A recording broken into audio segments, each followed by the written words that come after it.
Hi everyone. On today's program, we have a great guest, Hola a Royal todos. Navy En el Commodore programa de hoy Stephen tenemos a un gran Jermy, invitado, who el comodoro de la Royal commanded Navy, ships in the Stephen 16 Jermy, destroyer quien squadron comandó and 4 the buques de British guerra en Fleet el Air Arm. quinto escuadrón de He served destructores in y en la both the flota Marine aérea de Corps la Armada and in the Británica. Adriatic Sea Sirvió en la Command Guerra de las in the Malvinas Kosovo y en el Mar Command. Adriático durante He las then campañas de retired Bosnia y after an Kosovo. operational Más tour tarde se where he retiró left tras una misión as operativa en strategy director 2007 in the como British director de Embassy in estrategia en la Afghanistan. Embajada So, Británica en he Afganistán. also También authored es a book, autor del libro Strategy for Estrategia Action para la Using Acción, Force usar la in fuerza con the 21st sabiduría en el century. siglo XXI. So, thank you very Así much que muchas for gracias por joining acompañarnos. us.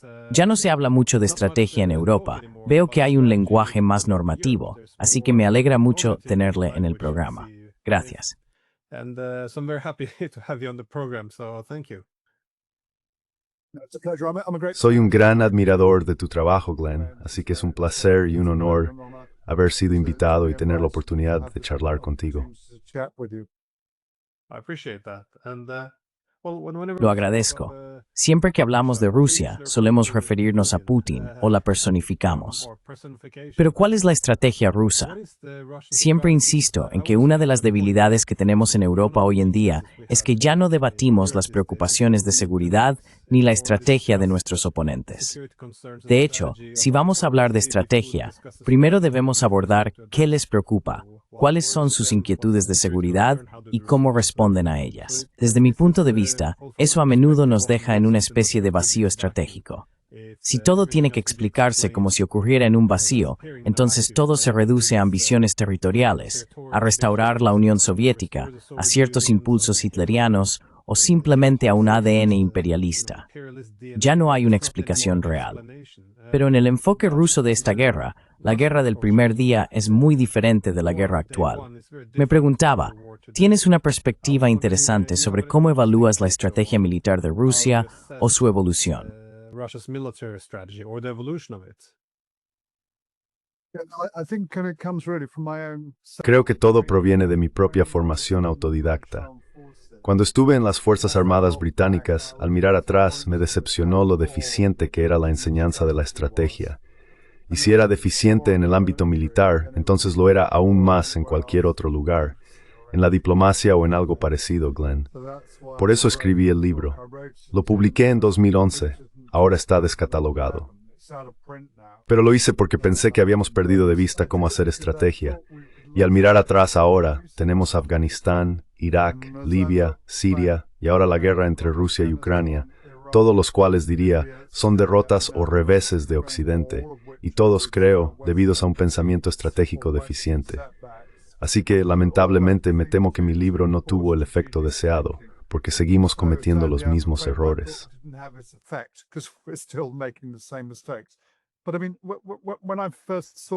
Pero quiero decir, cuando vi por primera vez que comenzaba la guerra, en realidad no estaba cerca de ella.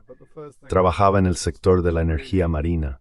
Pero lo primero que hice fue empezar a pensar seriamente en lo que Rusia intentaba conseguir. También traté de conocer a Putin.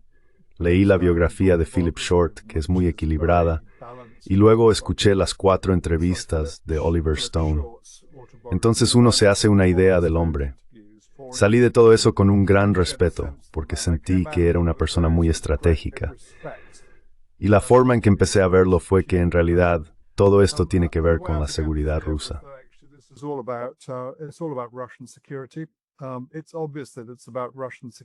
Es evidente que se trata de la seguridad rusa cuando se hace el análisis.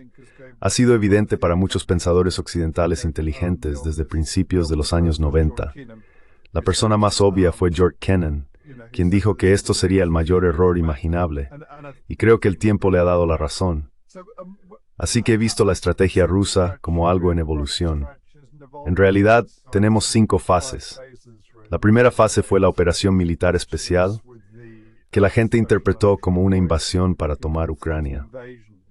Yo nunca lo vi así, porque es evidente que con solo 190,000 soldados, muchos de ellos milicianos del Donbass, no era suficiente para tomar un país más grande que Irak.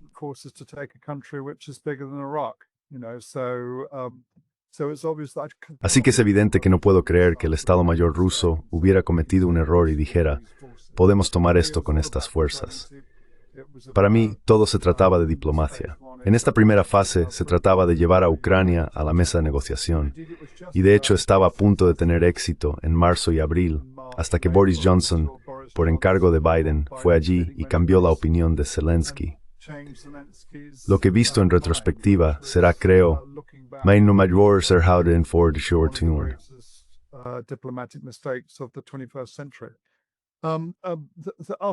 Después de eso, cuando quedó claro que la OTAN iba a apoyar a Ucrania y que esto sería una guerra, creo que Rusia pasó de lo que era esencialmente una operación diplomática respaldada por la fuerza militar a una situación en la que aceptaron que tendrían que luchar.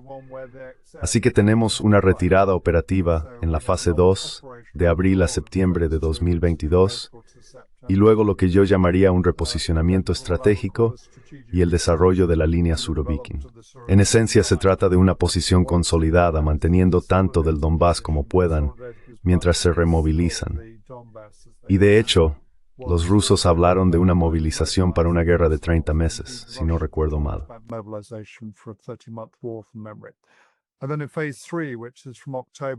Y luego en la fase 3, a partir de octubre, cuando la línea Surovikin es fuerte y han consolidado su posición, se tiene lo que yo llamaría una defensa operativa de desgaste. En esa etapa, mientras Rusia se moviliza estratégicamente, y con cierto éxito, no se trata solo de mano de obra, también se trata de la movilización militar industrial. Mientras eso ocurre, lo que hacen los ucranianos, sin duda impulsados por británicos y estadounidenses, es desenterrar a Surovikin, con consecuencias desastrosas resultadas en los.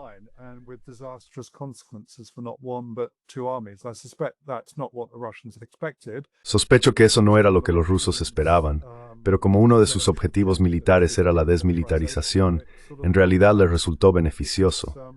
Los ucranianos estaban desperdiciando ejércitos contra una línea bastante inexpugnable, sin superioridad aérea ni ninguna de las cosas que normalmente se considerarían necesarias. Creo que después se entra en el periodo que va desde finales del 23 hasta ahora, que yo llamaría una ofensiva de desgaste.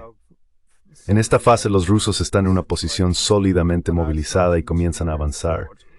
Es una ofensiva de desgaste, y sus objetivos son mantener la erosión de las Fuerzas Armadas ucranianas y al mismo tiempo empezar a asegurar objetivos territoriales.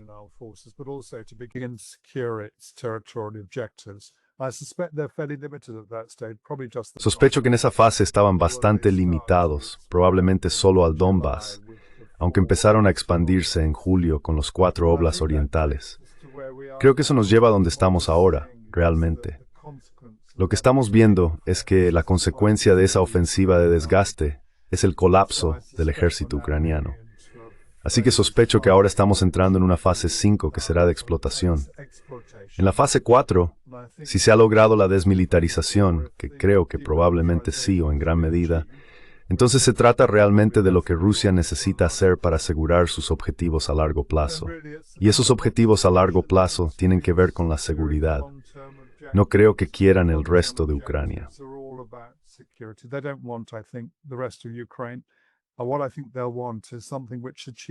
Creo que lo que querrán es algo que cumpla sus objetivos de seguridad. Pienso que hay una versión minimalista y otra maximalista. La minimalista se presentó en junio de 2025, cuando los rusos propusieron sus 12 puntos para debatir. Y espero que la maximalista consista en abarcar toda Novorossiya, porque si controlan toda Novorossiya, básicamente habrán logrado lo que considero uno de los principales objetivos de Putin, que es proteger a los pueblos de habla rusa. Además, habrán obtenido una zona bastante unificada políticamente, ya que toda esta región votó en las elecciones de 2014 por un gobierno más afín a Rusia. Y desde el punto de vista estratégico estarán seguros. Odessa y el Mar Negro estarán protegidos y no podrán ser utilizados por fuerzas enemigas para atacarlos.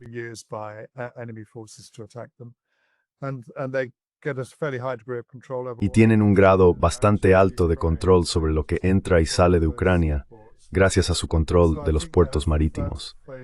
Así que creo que esa es la primera fase en la que nos encontramos. Lamentablemente, no veo ningún tipo de análisis estratégico que habría sido esencial para llevar a cabo una campaña militar, si es que alguna vez fue una buena idea, por parte de la OTAN en Ucrania. No creo que fuera una buena idea. Pero ninguno de esos análisis se ha hecho. No veo ningún análisis estratégico de este tipo, porque me parece que en Occidente estamos seducidos por nuestra narrativa política. Como he dicho antes en el programa de Daniel Davis, Occidente está guiado por una narrativa política y los rusos por una narrativa de estrategia militar.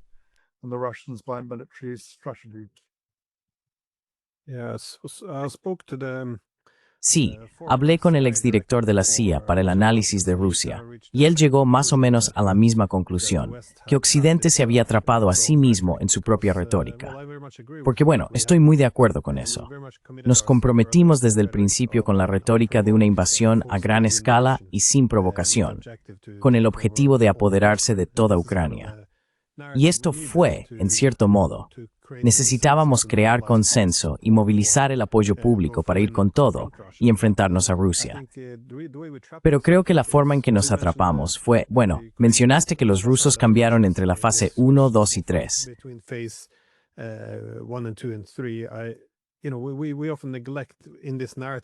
A menudo olvidamos en este relato que tenemos que censurar cierta información. Por ejemplo, el primer día después de la invasión rusa, el propio Zelensky, esto se publicó en los sitios web del gobierno ucraniano, confirmó que los rusos se habían puesto en contacto con él ese mismo día para iniciar conversaciones.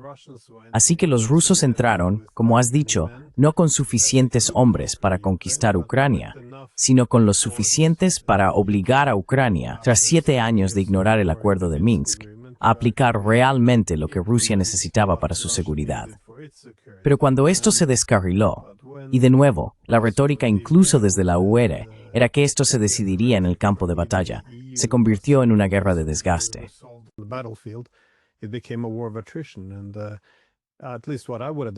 Al menos, lo que yo aconsejaría en una guerra de desgaste es no mantener tanto territorio con líneas de suministro tan débiles, porque eso te deja muy expuesto.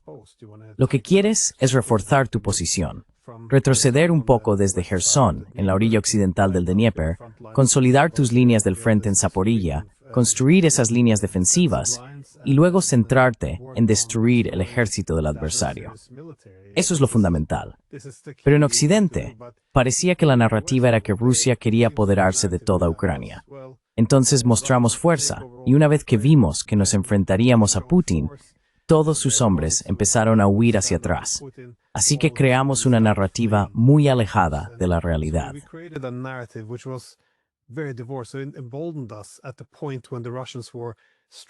Nos envalentonó justo en el momento en que los rusos se estaban fortaleciendo y preparando sus líneas defensivas. Diría que fue un enorme error estratégico.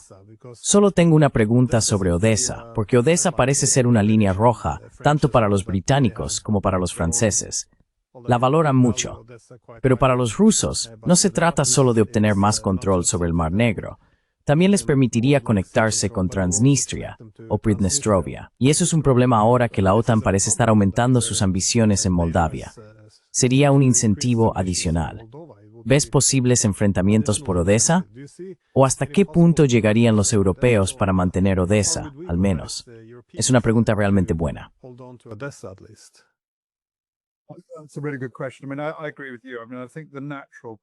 Quiero decir, estoy de acuerdo contigo. Creo que el lugar natural, Odessa, y de hecho toda esa zona, es algo que los rusos querrían de forma natural.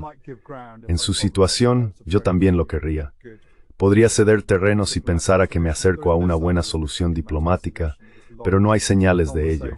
Hay mucha conversación, pero es sobre todo interna, entre los rusos, los estadounidenses, los europeos y los ucranianos, pero no hay un verdadero diálogo de avance con los rusos. Así que eso es bastante irrelevante, francamente, para lo que quieren los rusos. Creo que tienes razón. En la situación de Rusia, mis objetivos de seguridad maximalistas se lograrían manteniendo el Dniester y toda esa región. Es una muy buena pregunta si los británicos y los franceses, que parecen estar comprometidos con fuerzas en déficit, realmente lucharían para defenderla.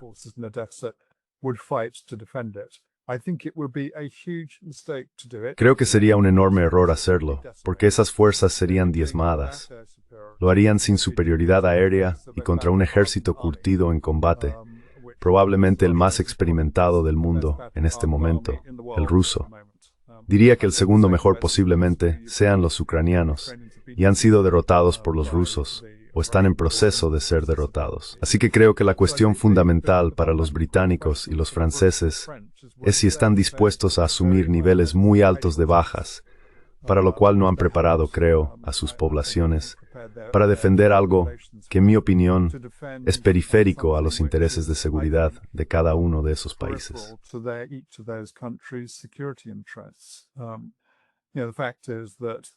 Sabes, el hecho es que incluso si los rusos estuvieran avanzando por Europa, de lo cual no veo ninguna evidencia, ninguna en absoluto, y de hecho, todo lo que dicen los rusos sugiere lo contrario. Quiero decir, lo curioso es que hay que preguntarse, ¿por qué querrían los rusos invadir Europa? ¿Qué hay allí que necesiten? Son un país autárquico, con muy buenas relaciones comerciales con prácticamente todo el resto del mundo. Así que no hay ninguna razón, creo, para invadir. Incluso si lo hicieran, teóricamente, los últimos lugares a los que irán son Francia y Gran Bretaña.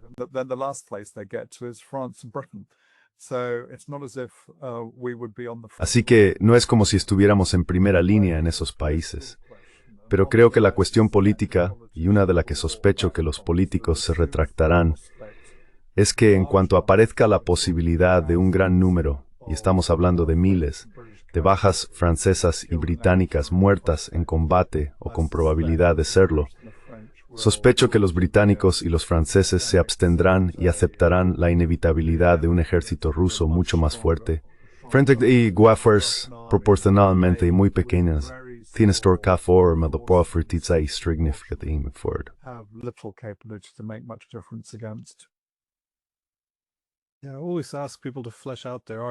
Sí, siempre pido a la gente que desarrolle su argumento cuando dicen que después de Ucrania, los rusos tomarán Polonia.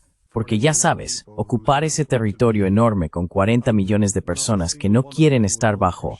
Bueno, ni una sola de ellas querría que Rusia estuviera allí. Simplemente parece un desastre monumental. No tendrían apoyo del público ruso, porque nadie podría vender la idea de ocupar Polonia. Y los socios y aliados internacionales de Rusia, ya sea China, India, todos, supongo, les darían la espalda en gran medida. ¿Y todo eso para qué? No estoy seguro de qué harían allí. Nada de eso tiene realmente sentido. Suena bien como eslogan, pero no tiene mucho sentido una vez que de nuevo desarrollas el argumento.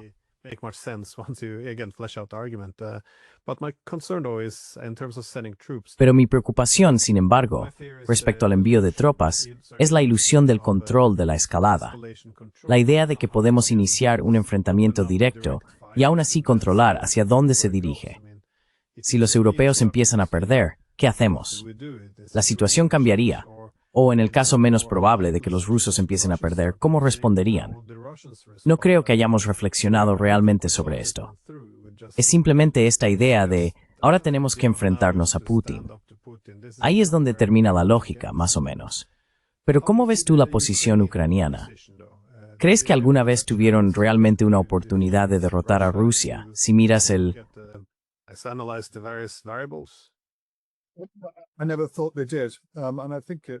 Nunca pensé que lo hicieran. Y creo que es tan simple como eso. Creo que te mencioné lo que hablamos por correo electrónico. Escribí un artículo hace unos 3 meses sobre el equilibrio de poder. En él analizaba los fundamentos del equilibrio militar de poder. En realidad, el equilibrio de 2 cosas.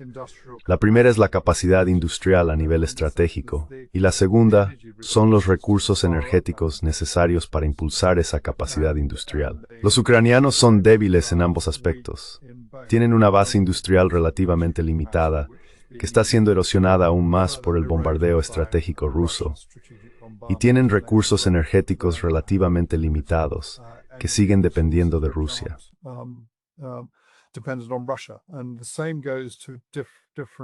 Y lo mismo ocurre, en distinta medida, tanto con los europeos como con Ucrania. Los estadounidenses probablemente sean los que están en mejor situación de los 3, mientras que Rusia es un exportador de energía y, como hemos visto, tiene la capacidad industrial para producir, por ejemplo, tantas municiones de 155 milímetros como todo Occidente junto. Así que, de un solo golpe, han demostrado que están en una posición fuerte. Nunca pensé que los ucranianos pudieran ganar. También creo que incluso si los ucranianos tuvieran a la OTAN completamente de su lado, aún así, en una guerra convencional contra Rusia, perderíamos. Y la razón por la que he dicho eso es que ya no tenemos las capacidades que al final de la Guerra Fría.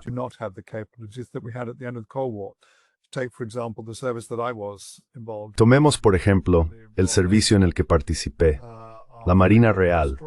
Nuestra fuerza de fragatas y destructores es aproximadamente un tercio del tamaño que tenía al final de la Guerra Fría, y nuestra fuerza antisubmarina es más o menos la misma. Si quisiéramos luchar, y no se me ocurre ninguna razón por la que quisiéramos hacerlo, pero si quisiéramos combatir contra los rusos, dependeríamos de forma crítica de los estadounidenses. El ejército estadounidense, creo, la última cifra que tengo en mente es de unos 427,000 efectivos. Así que habría que trasladarlos, habría que movilizar ese ejército. Incluso si existiera apoyo político, simplemente no estaba ahí.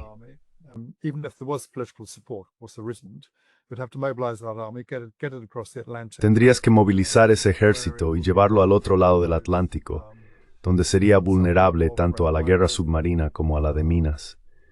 Luego hay que pensar en la capacidad industrial aquí en Europa, que de nuevo es muy vulnerable al bombardeo estratégico por parte de los rusos, frente al cual no podemos hacer nada.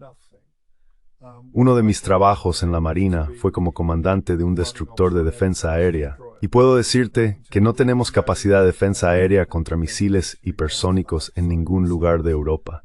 No creo que los estadounidenses la tengan realmente tampoco, quizá un poco con lo que se conoce como THAAD, pero no, creo que no tenemos la capacidad para ganar. Así que no creo que Ucrania haya tenido nunca esa capacidad.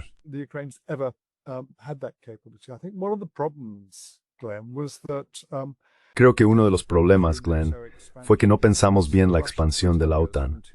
Los rusos nos estaban diciendo desde 2003 y más concretamente en 2008 que Georgia y Ucrania representaban una línea roja. Y aún así seguimos expandiéndonos sin prever la posibilidad de que Rusia dijera en serio lo que afirmaba y realmente hiciera algo. Y cuando lo hizo, no estábamos preparados. Por eso, si hubiéramos estado preparados, o si hubiéramos hecho más, entonces, si era una buena idea expandirse, la historia podría haber sido diferente. Pero de nuevo, Rusia opera en líneas interiores, está completamente industrializada, y no se me ocurre ninguna circunstancia políticamente viable en la que Ucrania, incluso con el máximo apoyo de Estados Unidos y Europa, pudiera ganar.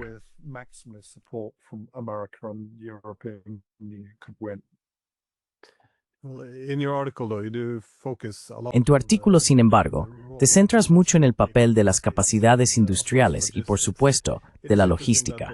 Es interesante que Obama también señalara la cuestión logística durante su presidencia, que esa era la razón por la que no queríamos escalar en Ucrania, porque los rusos tendrían el control de la escalada. Y la gente suele señalar que para los rusos esto importa más. De nuevo, si lo perciben como una amenaza existencial, lo darán todo. Para muchos era bastante evidente que Estados Unidos cambiaría de postura en algún momento. De hecho, tuve en mi programa al antiguo jefe de las Fuerzas Armadas alemanas, el general Harald Kujat, y él hacía el mismo comentario. Para los rusos, lo darán todo en esto, porque es existencial.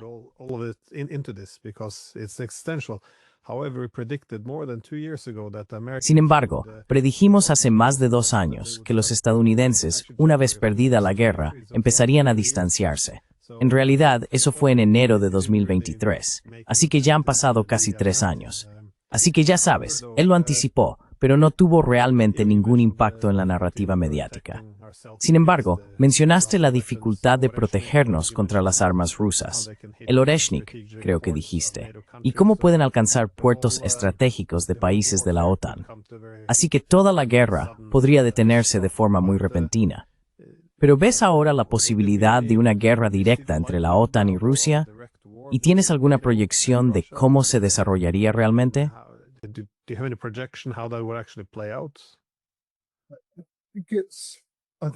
Creo que es poco probable, pero no imposible. No creo que haya ningún apetito político en Europa por la guerra.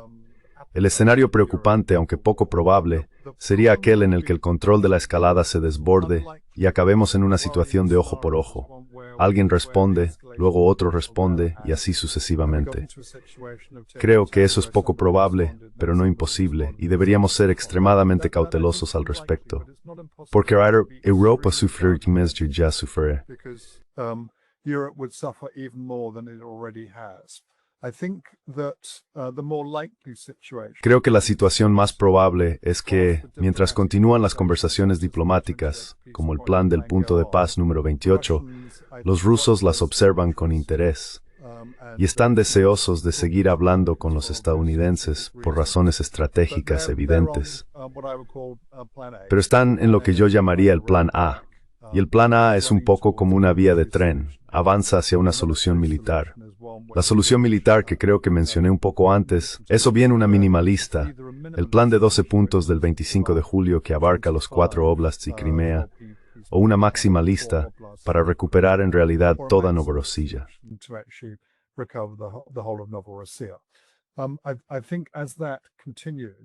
Creo que, a medida que eso continúe, sospecho que lo que ocurrirá es que se volverá cada vez más evidente para los europeos, como creo que ya lo es para quienes están en la administración estadounidense, que no pueden ganar esta guerra y que se enfrentan a una derrota estratégica.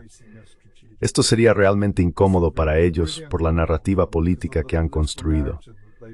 Y esa narrativa dice que si apaciguamos a Putin, entonces el resto de Europa caerá. Sin embargo, sabemos que los apologistas no lo sienten realmente así, porque si de verdad lo hicieran ya estarían movilizándose para la guerra. Se estarían movilizando para una guerra total. No estamos ni de lejos en una movilización total, así que sabemos que no lo sienten de esa manera.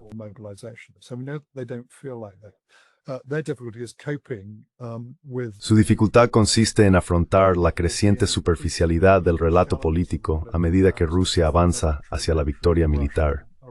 A medida que Rusia se acerca más y más, creo que simplemente tendrán que aceptarlo y reconocer que fue un gran error, un error estratégico de envergadura, previsto ya en 1990 y de nuevo en 1996, como mencioné, por George Kennan. A medida que eso se desarrolle, será interesante observar su impacto. Sospecho que el impacto político sobre dos instituciones, la OTAN y la UED, podría ser profundo.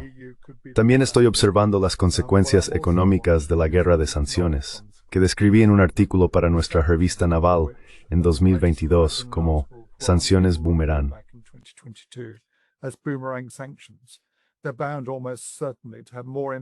Es casi seguro que tendrán más impacto o un impacto más negativo en Europa que en Rusia, y así se está demostrando. Siempre he pensado que Putin, que es un estudioso de la economía y los recursos, especialmente los recursos rusos, habría previsto eso y visto las consecuencias para Europa de empezar a cortar nuestro suministro de hidrocarburos y sustituirlo por otros más caros.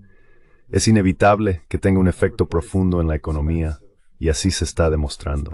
Por eso creo que a medida que las recesiones empiecen a desarrollarse en toda Europa y la gente empiece a mirar hacia adentro, Ucrania será algo que aceptarán si eso significa que no tienen que gastar más dinero y pueden centrarse en intentar arreglar sus propias economías.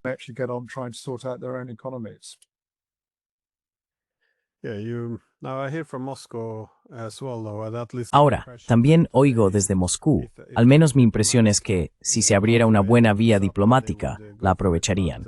Pero más o menos dan por hecho que no va a ninguna parte, que Trump hará algunos gestos, luego intervendrán los europeos y él tendrá que cambiar de rumbo. Y bueno, básicamente ahí es donde estamos hoy. Me gusta que hayas mencionado a George Kennan, porque en el 98 concedió aquella famosa entrevista a Friedman en The New York Times. Señaló que creía que la expansión de la OTAN iniciaría otra guerra fría, y también predijo que con el tiempo habría una respuesta enérgica por parte de Rusia.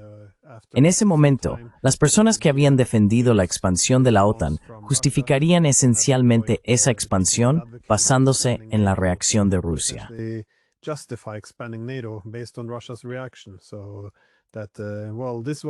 Así que bueno, por eso ampliamos la OTAN, porque los rusos son expansionistas, imperialistas y agresivos. Así que fue bueno que ampliáramos la OTAN.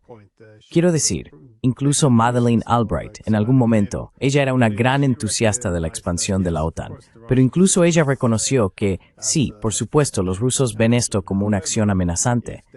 Sin embargo, si se vuelven contra nosotros, tendremos a la OTAN.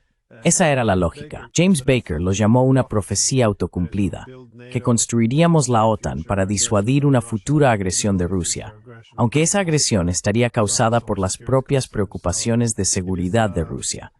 Así que se ha convertido en una alianza para afrontar los problemas que ella misma creó. Pero mencionaste el colapso de la OTAN. No, no el colapso. Dijiste que te parecía interesante cómo podrían quedar la UE y la OTAN después de esta guerra. ¿Cómo crees que se configura la seguridad europea después de esta guerra?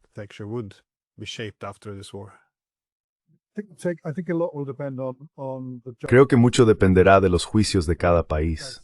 Escribí en un artículo en Responsible Statecraft que la OTAN existe para hacer frente a la amenaza creada por su propia existencia, pero es incapaz militarmente de oponerse a la amenaza que su propia existencia genera. Así que me gustaría pensar que, en algún momento, la gente empezará a darse cuenta de que lo que llamaban disuasión mediante la expansión de la OTAN era en realidad confrontación, y que necesitamos pasar de una situación en la que filosóficamente estamos confrontando a los rusos, acercándonos a su frontera, a otra en la que podamos empezar a hablar con ellos. Y creo que lo que Putin valora, en lo que es una relación algo caótica entre Rusia y Estados Unidos, es que a pesar de todo, sigue siendo una relación, le da a alguien con quien hablar.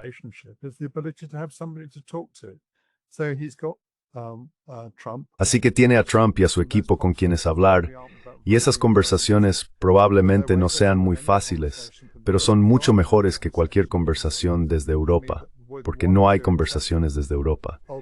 Me parece que, con una o dos excepciones, Obama es quien destaca. Nadie quiere hablar con Rusia. Quiero decir, me resulta absolutamente extraordinario que la diplomacia no pueda continuar incluso en esta difícil circunstancia. Y es un signo de una especie de pensamiento sectario en el liderazgo político occidental. Sienten que hablar con Rusia es algo malo. Es un ejemplo extraordinario de ineptitud política y diplomática, por lo que puedo ver. Pero me gustaría pensar que a medida que la guerra empiece a acercarse a su conclusión, la gente volverá a reflexionar sobre la OTAN y sobre si la OTAN es realmente la respuesta adecuada para la seguridad europea.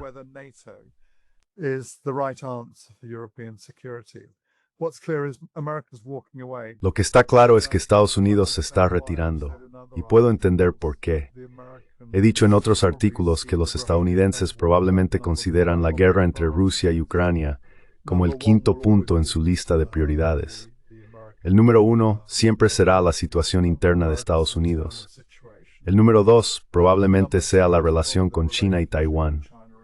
El número 3 será el Golfo, aunque esos dos podrían estar en orden inverso. Y sospecho que el número 4 es el hemisferio occidental y Sudamérica. Europa es algo de lo que hablan cada vez más en el sentido de dejar que los europeos se ocupen de sí mismos, y creo que tienen razón en hacerlo. Los europeos deberíamos pensar en cómo cuidar de nuestra propia seguridad, y una de las mejores formas, con diferencia, es empezar realmente a hablar con Rusia, porque creo que Rusia estaría abierta a ello.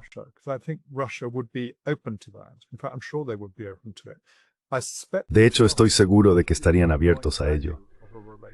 Sospecho que hemos perdido gran parte del valor económico de una relación con Rusia, porque creo que Rusia ahora se ha reorientado hacia China y hacia la India, hacia las naciones BRICS, y no necesita económicamente a Europa.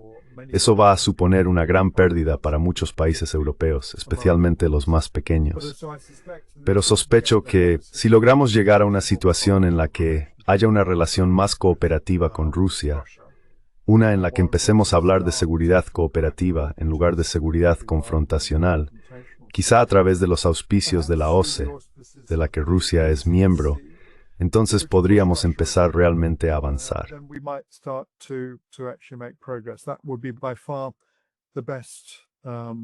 Esa sería, con mucho, la mejor vía, en mi opinión. Sin embargo, no estoy seguro de que tengamos un liderazgo político europeo que esté preparado para eso todavía.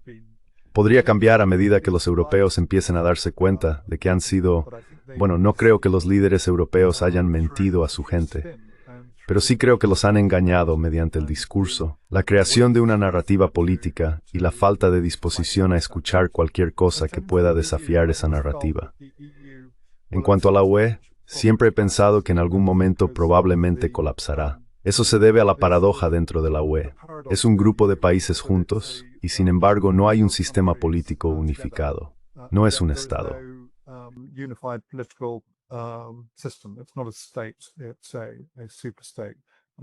Es un superestado. Y creo que el factor clave, sospecho, será Alemania. Porque a medida que Alemania entre en recesión, lo cual parece cada vez más probable, sospecho que los alemanes examinarán muy detenidamente los gastos que están realizando en la UE. Y si esos gastos empiezan a disminuir, o si deciden gastar menos en la UE, y yo lo haría en su situación, entonces surge la pregunta, ¿para qué sirve la UE? Porque, por supuesto, gran parte de la UE, aparte del mercado común, probablemente sea algo positivo. Pero gran parte de la UE tiene que ver realmente con las inversiones del norte en los países del sur para ayudar a su desarrollo económico. El otro asunto aquí, por supuesto, es también el euro.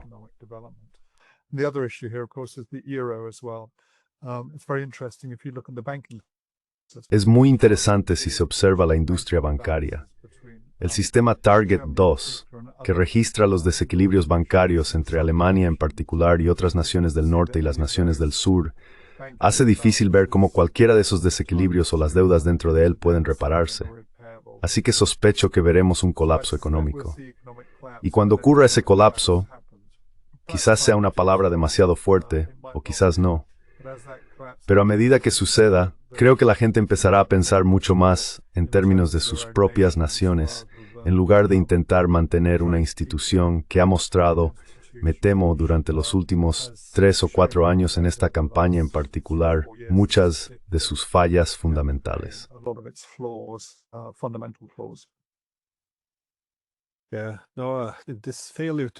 Sí, no. Este fracaso incluso para hablar con Rusia. Esto es algo nuevo en la historia europea. Sabes, no diría que inventamos la diplomacia, pero en cierta medida sí inventamos la diplomacia moderna. Y aún así ya no podemos hablar con Rusia. Especialmente en esta guerra, nuestros líderes políticos se han quedado al margen, observando cómo cientos de miles de jóvenes morían en las trincheras, y aún así no quisieron hablar con el otro bando. Podrían al menos haber mitigado algunos de los excesos de la violencia. Y no solo eso, sino que el boicot a la diplomacia ha venido acompañado de tal exhibición moral, como si fuera una muestra de su virtud.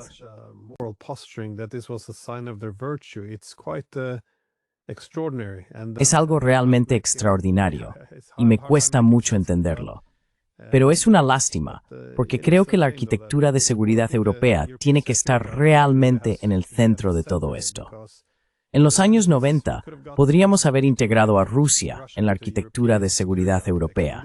De hecho, esa era la estrategia principal de los rusos después de la Guerra Fría. Todo lo que querían hacer, la fuerza motriz, la gran estrategia, era integrarse en una Europa más amplia, conseguir unas siendas en la mesa. Por eso coincido contigo en que se podría ser esa organización. Fue creada con ese propósito, como una arquitectura de seguridad inclusiva basada en los acuerdos de Helsinki y la Carta para una Nueva Europa.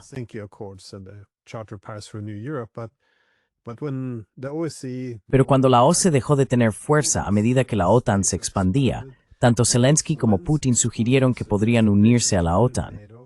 En 2008, el presidente Medvedev dijo, oye, podemos tener una nueva arquitectura de seguridad, una paneuropea.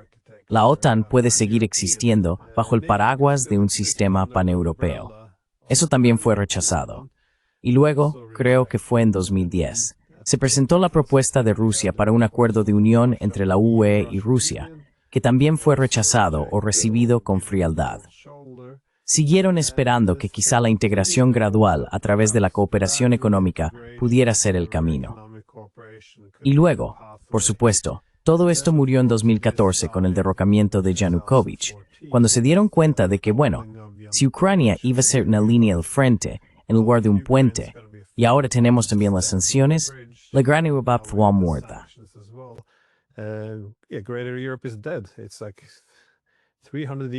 Es como 300 años de una política exterior centrada en Occidente para el desarrollo desde Pedro el Grande se acabó, y ahora en su lugar mirarán hacia el este.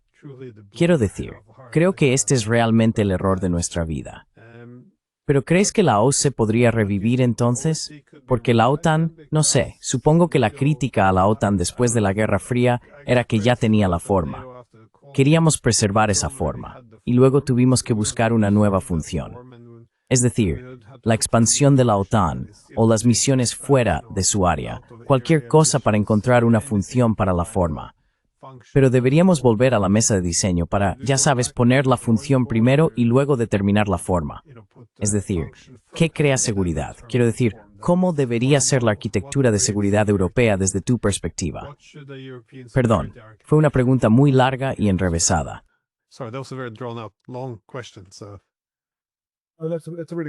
Es una muy buena pregunta, creo. Mi experiencia con la OTAN, y mi hermano, que también fue oficial naval en activo, tuvo experiencia con la OTAN igualmente. Recuerdo que me hablaba de cuando fue al Mando Regional Sur, creo que estaba en Nápoles. No lo recuerdo con exactitud, pero decía que le sorprendió la cantidad de brigadieres que deambulaban por allí.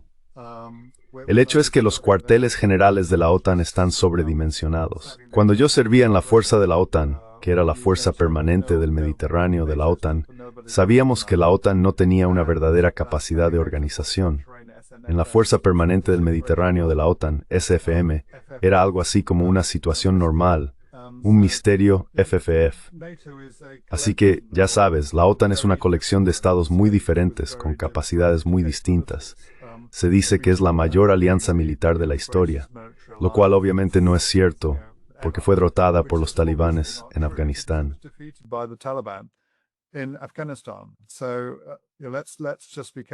Así que seamos prudentes al escuchar nuestra propia narrativa política sobre la OTAN.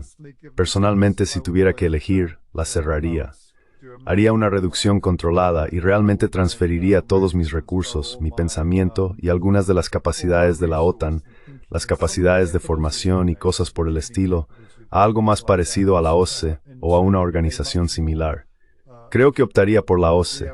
No es perfecta, pero, por Dios, tampoco lo es la OTAN. Recuerdo que ya en 1996 participé en el programa Asociación para la Paz, y teníamos un barco ruso, un barco estadounidense y un barco británico, en el que yo ayudaba a entrenar en 1996. Había una sensación realmente buena al respecto, porque pensábamos que por fin, esas personas con las que nos habíamos estado preparando para luchar, posiblemente incluso a nivel nuclear, ahora empezábamos a hablar con ellas.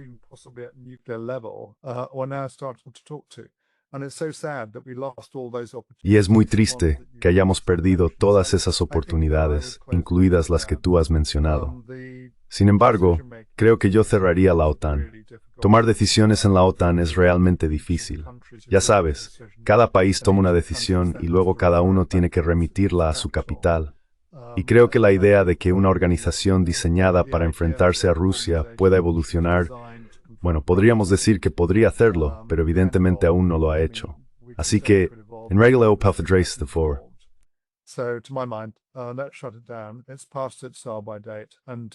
Ya ha pasado su fecha de caducidad, y con los estadounidenses marchándose de todos modos, creo que los europeos tendremos que empezar a pensar seriamente en cuidarnos a nosotros mismos. Todavía no entiendo del todo por qué nos preocupa tanto que los estadounidenses se vayan. Quiero decir, los estadounidenses son, por supuesto, una nación muy poderosa a la que conviene tener de nuestro lado, pero no siempre han actuado en interés de Europa. Y no creo que sus actividades, me temo que debo decir, junto con las británicas, en Ucrania entre 2014 y 2021, hayan sido en beneficio de los europeos. Lamentablemente, los europeos siguieron adelante con ello porque pensaban que necesitaban tener a Estados Unidos de su parte. Pero creo que en realidad, ser independientes de Estados Unidos y empezar a ser más realistas es el camino a seguir. Uno de los problemas es que cuando cuentas con la OTAN, cuando tienes a Estados Unidos de tu lado, piensas que puedes hacer cualquier cosa. Y creo que este es uno de los riesgos a los que se enfrentan los estados bálticos. Piensan que porque tienen al tipo más fuerte del planeta de su parte, pueden plantarle cara a Rusia e intentar confrontarla. Gran error. Los estadounidenses son una potencia marítima muy fuerte y una potencia aérea muy fuerte, pero en fuerzas terrestres son relativamente débiles en comparación, por ejemplo, con Rusia y China. Así que cada uno tiene sus puntos fuertes, y vivimos en un continente europeo, así que yo pensaría de forma independiente y reflexionaría sobre estructuras de seguridad basadas en la cooperación más que en la confrontación.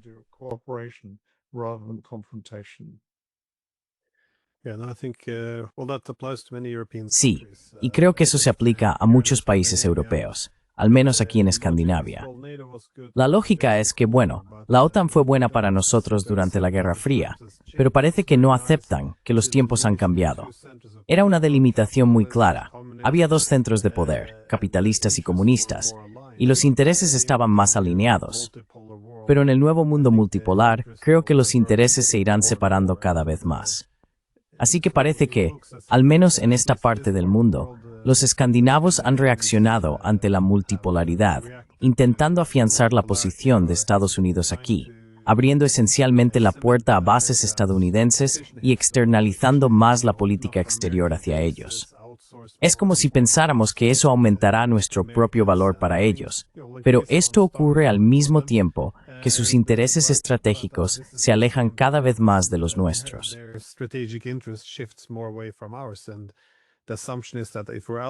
Y se da por hecho que si somos aliados, nuestros intereses van a ser los mismos. Pero creo que sí, es bastante evidente que cambiarían drásticamente.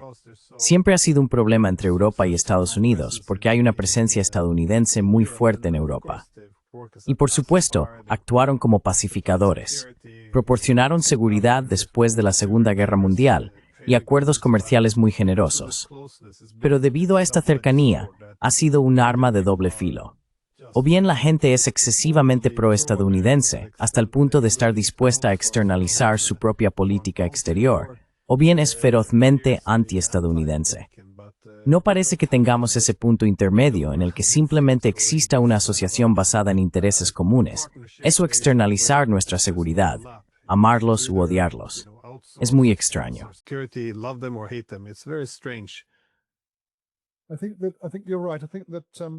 Creo que tienes razón. Creo que el argumento convencional, por supuesto, es que los estadounidenses pagan mucho por la defensa y son el proveedor abrumador de defensa dentro de la organización de la OTAN, mientras que los europeos no pagan lo suficiente. Y eso probablemente sea cierto. Pero creo que entre los europeos se ha desarrollado una especie de pereza intelectual, que consiste en que no tienen que preocuparse por las cosas porque los estadounidenses están de su lado. Y creo que eso ha hecho que tiendan simplemente a, ya sabes, podrías usar la palabra postrarse, aunque no creo que se trate tanto de eso como de no pensar las cosas a fondo, no pensarlas desde el punto de vista de los intereses de Estados Unidos, de los intereses de Gran Bretaña, de los intereses de Noruega, de los intereses de Alemania y de los intereses de Rusia.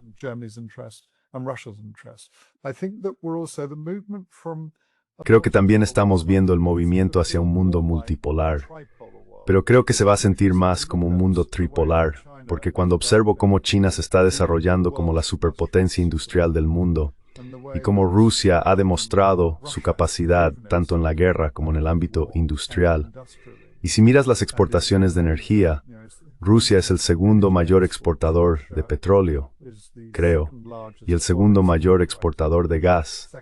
Pero en términos de exportaciones totales de hidrocarburos, es el mayor del mundo. Así que tenemos dos naciones muy poderosas que han demostrado serlo.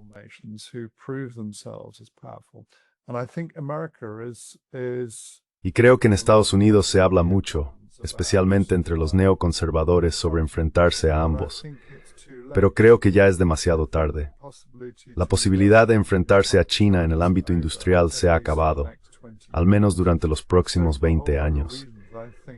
Así que por muchas razones, creo que vivimos en un mundo tripolar, y ya es hora de que los europeos empiecen a pensar en cómo hablamos no solo con Rusia, sino también con China. No digo que esas conversaciones vayan a ser fáciles, pero es mejor tenerlas, mejor tener diálogo y diplomacia, que levantar un muro de piedra, ya sabes, un muro frío creado por nosotros mismos, que los rusos no quieren.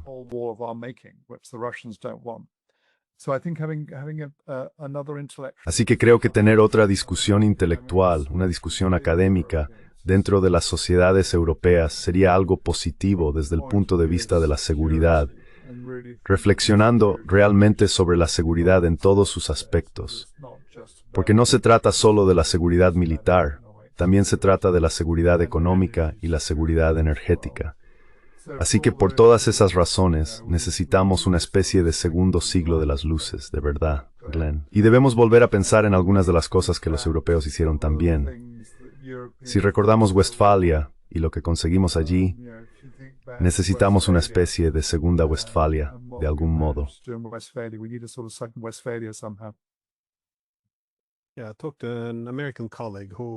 Sí, hablé con un colega estadounidense que dijo que según las conversaciones en Washington, el debate que están teniendo sobre cómo adaptarse al nuevo mundo multipolar, donde el enfoque estratégico y los recursos de Estados Unidos se alejarán de Europa, trata realmente de cómo debería ser esa relación.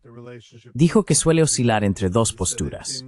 Una es que Europa debería, en esencia, formar un bloque geoeconómico, comprometiéndose a una lealtad económica total hacia Estados Unidos.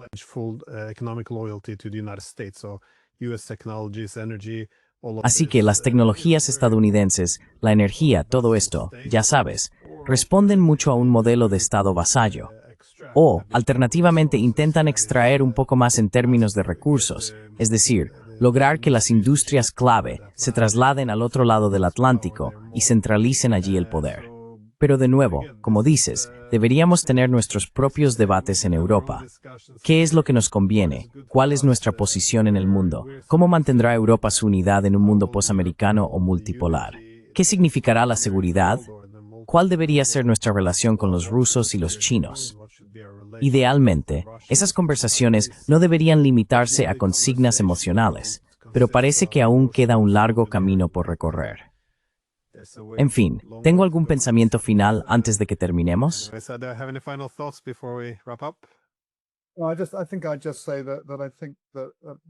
Creo que simplemente diría que, como tú, a menudo me siento como una voz en el desierto. Pero percibo cuando veo los comentarios en los podcasts, el tuyo y el de Danny Davis, que hay un público realmente interesado en lo que decimos. Sospecho que entre el 80 y el 90% de la audiencia sigue aceptando la narrativa política que se está difundiendo. Pero es importante que sigamos hablando y que haya voces de este lado del Atlántico, así como del otro. Así que en resumen, gracias, porque creo que tu podcast y los de otros son realmente importantes para ofrecer a la gente un pensamiento independiente.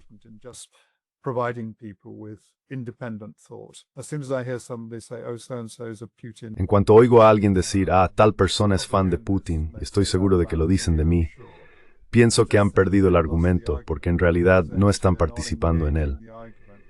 Es como decimos en el fútbol, jugar contra el hombre en lugar de contra el balón. Al menos, enfrentémonos al argumento ahora y empecemos a abrir este debate para poder tener el tipo de conversaciones intelectuales que realmente hacen falta. Así que, gracias. Gracias, Glenn, por todo el trabajo que haces. Bueno, viniendo de ti, es un gran honor. Así que muchas gracias.